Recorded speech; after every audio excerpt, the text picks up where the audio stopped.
YSR Congress party Kurnool జిల్లా అధ్యక్షులు SV Mohan Reddy, Nandyal జిల్లా అధ్యక్షులు కాటసాని రామ్ భూపాల్ రెడ్డి మరియు కర్నూలు నగర మేయర్ బివై రామయ్య, న్యాయవాదులు, వైఎస్ఆర్ కాంగ్రెస్ పార్టీ కార్పొరేటర్లు, నాయకులు, కార్యకర్తలు కర్నూలు జిల్లా కలెక్టర్ ని కలిసి ప్రస్తుతం అధికారంలో ఉన్న ప్రభుత్వం 1, హెచ్ఆర్సీ 2లో లోకాయుక్త 3, ఏపీఈఆర్ఏ 4 వక్ఫ్ ట్రిబ్యునల్ మరియు 5 న్యాయ వ్యవస్థలను కర్నూలు నుండి అమరావతికి తరలించబోతున్నట్లు ప్రింట్ మరియు ఎలక్ట్రానిక్ మీడియా ద్వారా తెలిసిందని, ఈ ప్రభుత్వ పాలన పరంగా నిర్లక్ష్యానికి గురవుతున్న రాయలసీమ ప్రాంత ప్రజలు ఎక్కడికైనా తరలిస్తే ఊరుకోరు. వైఎస్ఆర్ కాంగ్రెస్ పార్టీ నాయకులు న్యాయ సంస్థలను మార్చవద్దని ప్రభుత్వాన్ని తాము అభ్యర్థిస్తున్నామని తెలిపారు. వారి వెంట వైఎస్ఆర్సీపీ నాయకులు, కార్యకర్తలు భారీ సంఖ్యలో పాల్గొన్నారు.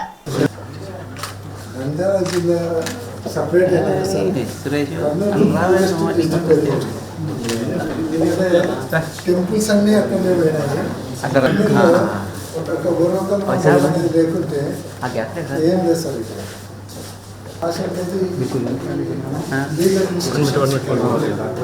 ఇవి కూడా పోయినాయంటే ఫ్లోటింగ్ అసలు పక్క జిల్లా నుంచి కానీ పక్క ఊళ్ళ నుంచి కానీ వచ్చేటప్పుడు ఒక హాస్పిటల్ డిస్ట్రిక్ట్ మొత్తం ఏం లేకుండా వచ్చారు. ఒక హెచ్ఎల్సీ ఎల్ఎల్సీ కూడా minimum water source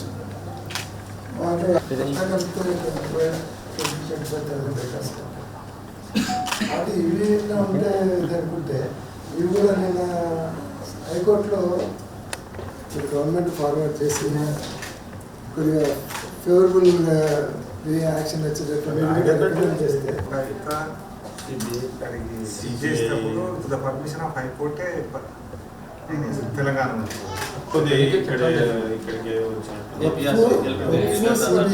Lokayukta, HRC, electrical CBI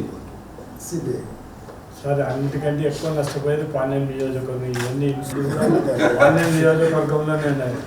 ఇప్పుడు నా యూనివర్సిటీ కానీ క్యాంప్ సెంటర్లో మనకు ఆడ మొత్తం నందికుట్టు, నంద్యాల సైడ్ పోయే ఎంప్లాయీస్ అందరూ ఆడ బస్ స్టేషన్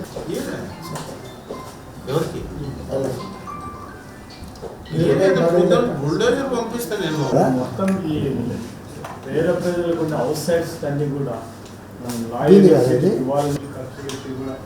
రోడ్స్ ఫార్మేషన్ చేసేది కూడా ఈ లా యూనివర్సిటీకి ఇవ్వాలనే ఉద్దేశంతో అది క్యాన్సిల్ చేసి మొత్తం మనం బయట